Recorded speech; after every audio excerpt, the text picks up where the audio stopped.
Sebelum menjadi tukang kayu, Jokowi ternyata pernah bekerja di Aceh, tapi resign karena budaya kerja otoriter. Selama ini, publik hanya mengetahui bahwa Jokowi berprofesi sebagai tukang kayu sebelum terjun ke dunia politik. Untuk membuka bisnis mebel butuh modal besar, sehingga Jokowi harus bekerja terlebih dulu demi bisa mengumpulkan modal. Usai lulus kuliah di Fakultas Kehutanan di Universitas Gadjah Mada, Yogyakarta pada tahun 1985, Jokowi merantau untuk bekerja di PT Kraf Aceh. Namun, mantan Presiden Republik Indonesia ini hanya bertahan selama 2 tahun, ia tak betah dengan budaya kerja yang dinilai sangat otoriter.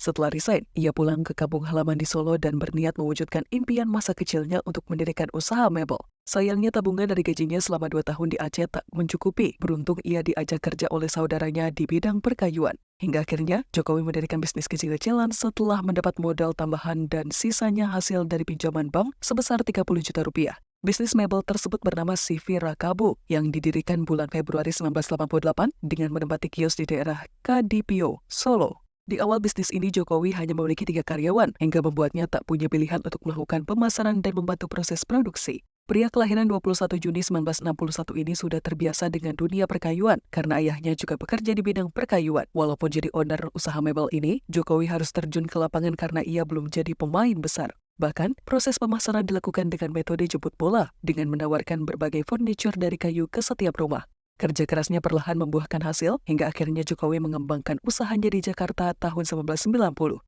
Di ibu kota, ia mendapat orderan paling besar selama perusahaan kayunya berdiri. Ada yang memesan furniture senilai 60 juta rupiah. Ketika semua furniture telah jadi dan dikirim, ternyata pemesan tersebut kabur dan tak memberikan uang. Setelah ditipu dengan nominal yang tak sedikit, Jokowi tampak terpuruk. Beruntung sang ibu membantunya dengan mengeluarkan semua tabungannya dan kembali meminjam ke bank 30 juta rupiah.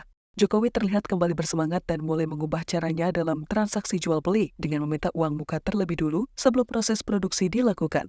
Tak lama kemudian, ia mendapat tambahan modal sebesar 500 juta rupiah dari perusahaan gas negara dan itulah titik awal bisnisnya berkembang pesat hingga bisa melakukan ekspor dan merekrut sejumlah karyawan. Di awal tahun 90-an, usaha mebel itu telah membuat jadwalnya padat karena harus bolak-balik dari Solo, Jakarta, sampai Singapura. Bahkan dalam waktu 2 tahun, Jokowi mampu mendirikan 8 pabrik dan memiliki ratusan karyawan hingga melebarkan sayap di pasar Timur Tengah, Australia, Amerika, dan Asia. Saat Indonesia mengalami krisis moneter pada tahun 1999, CV Rakabu justru tak tergoyahkan, justru sedang menikmati manisnya bisnis tersebut. Sampai akhirnya, Jokowi terjun ke dunia politik dan terpilih menjadi wakil kota Surakarta pada tahun 2005 lalu.